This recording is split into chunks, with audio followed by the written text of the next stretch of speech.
afternoon, Columbia. I'm Ella Arns, and this is my co-host, Anna Marie.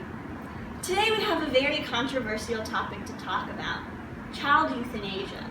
And no, that's not the euthanasia. It is quite simply euthanasia. In recent years, Belgium has legalized child euthanasia, which has become a very controversial topic.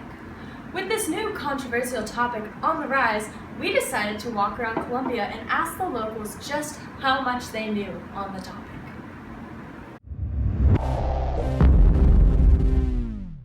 I'm not exactly sure what child euthanasia is, but I'm pretty sure it's where they limit how many kids that families can have. So for the longest time, I thought that when people were referring to euthanasia, they were talking about the actual youth, young people in Asia, and I was very confused. However, I did find out relatively recently that it's like the ending of a person's life who is, I believe, like in a coma or like about to die. I think it's putting someone to sleep.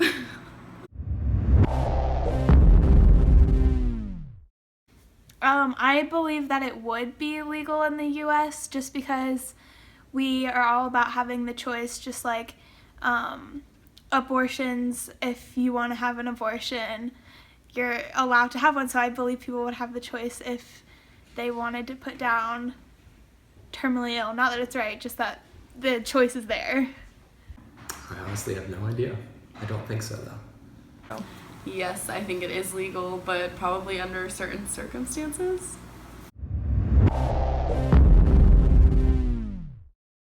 I do believe people should have the choice, not that it's always the right choice, but I think the choice should be there. I don't think it should be illegal. I think it's always wrong. I think that you should be able to decide what you want with your life, and if it's coming to that point where you can hardly live anymore, like I think you should be able to decide when you can end your life.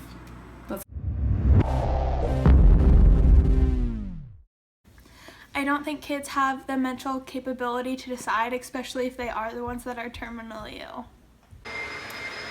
I wouldn't think so, but I do think it probably depends on what sort of education they've had and how they've been brought up.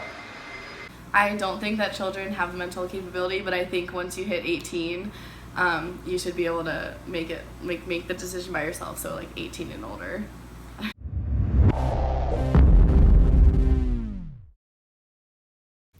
If I had a child who is terminally ill, I would not let them make the decision, but I would definitely weigh the pros and cons of it, and if they were going to have a life that just was not up to standards and would just be more painful for them to live, then I definitely would consider it. No, I don't think so. I don't think I would ever be able to make that decision unless I was in that position. Wow, those were all some great opinions. Although there may never be a perfect solution to this problem, there is one compromise that brings these two opposing sides together. In our opinion, child euthanasia should be wrong in most cases, except for when a child is experiencing extreme pain and medication cannot alleviate their suffering. In order for euthanasia to even become an option, the child must be reviewed by a certified hospital board, and their parents must agree with this decision also. Well, I think that concludes all the time we have for this segment today. Please tune in next week for our discussion on the rapid expansion of the population of squirrels on the USC campus. Thank you again, and remember, Stay classy, Columbia.